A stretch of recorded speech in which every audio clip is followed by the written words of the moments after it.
मयि चानन्य योगेन भक्तिरव्यभिचारिणी विविक्त देश सेवित्वम अर्तिर्जन संसदी।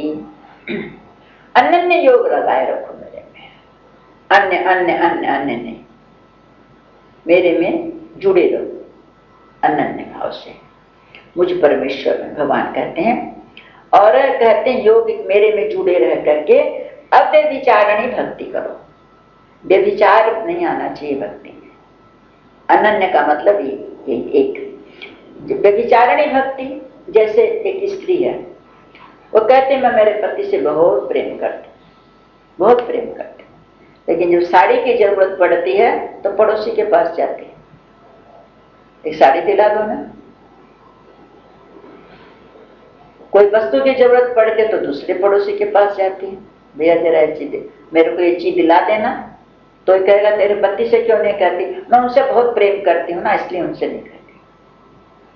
तो ये प्रेम हुआ कि व्यभिचार हुआ? ये प्रेम नहीं है। तो अनन्य प्रेम, अनन्य अव्यभिचारी प्रेम क्या है? मांगना तो उसी से, मरना भी तो उसी के सामने, जीना तो उसी के सामने, सुखी रहना तो उसी से, दुखी रहना तो उसी से, मेरे उसके सिवा दूसरा कोई नहीं। जैसे मीरा कहती थी मेरे तो गिरधर गोपाल दूसरा न कोई। तो उस स्त्री का धर्म ये है मेरे तो एक पति है, वो खिलाएगा तो खाऊंगी, पहनाएगा सोई पहन, जहां ले चलेगा वहीं रहूंगी। ये अव्यभिचारिणी भक्ति है। और व्यभिचारी भक्ति है आज उधर कल उधर, कल आज इधर कल उधर। तो भगवान कहते हैं मुझ परमेश्वर में अनन्य योग से जुड़ करके अव्यभिचारिणी भक्ति और एकांत और शुद्ध देश में रहने का स्वभाव ऐसा रहे, बहुत ज्यादा उच्छृंखल जगह में रहने का से घबराहट, और शुद्ध देश में। शुद्ध देश क्या है?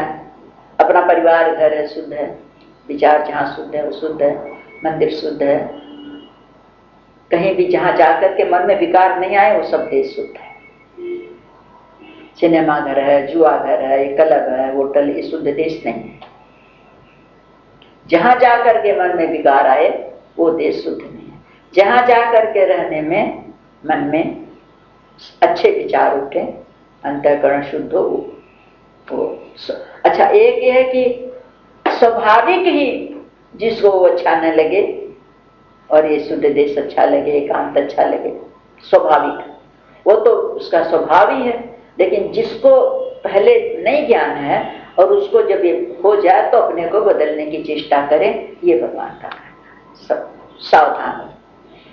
और विषयासक्त मनुष्यों के समुदाय में प्रेम न, तो ज्यादा विषयी लोग हैं, लंपट लोग हैं, जो विषयों की चर्चा करते हैं खाली इधर, जो उसी में लंपट रहते हैं, उनके अंदर संग नहीं करें, उनमें प्रेम नहीं करें। तो कहते हैं जो घर में वैसे लोग हो तो क्या करे? बोले कर्तव्य पालन करो। यहाँ तक प्रश्न आया है कि अगर अपना पति व्यभिचारी हो, लंपट हो, शराबी हो, तो फिर स्त्री क्या करे? ये मेरे सामने प्रश्न आया था अखंडानंद जी महाराज जी के सामने प्रवचन में। तब उन्होंने कहा था कि स्त्री का धर्म है सेवा करना, उसके खाने पीने की व्यवस्था तो कर दे, लेकिन संतान पैदा न करे उससे। ऐसे विषयी पुरुष की संतान पैदा न करे। और अगर ये भी कहा कि अगर मीरा की तरह से लगन दूसरी तरफ लग गई हो तो त्यागने में भी कोई हर्ज नहीं है। लेकिन अगर पूर्णतया परमात्मा की तरफ लगन लगी हो तब मीरा ने त्याग दिया। जब उसके भजन में बाधा पड़ने लगी तो त्याग दिया। भरत जी ने त्याग दिया थे को, प्रहलाद जी ने पिता की आज्ञा तो नहीं टाली भी नहीं, लेकिन मानी भी नहीं, त्याग दिया। और बलि राजा ने तो गुरु को त्याग दिया। जब धर्म से विरुद्ध बात करी कि तुम नट जाओगी, मैं नहीं दूंगा दान दे करके, तो कहा मैं नहीं करूंगा, त्याग दिया गुरु। तो इनको कोई दोष नहीं लगा।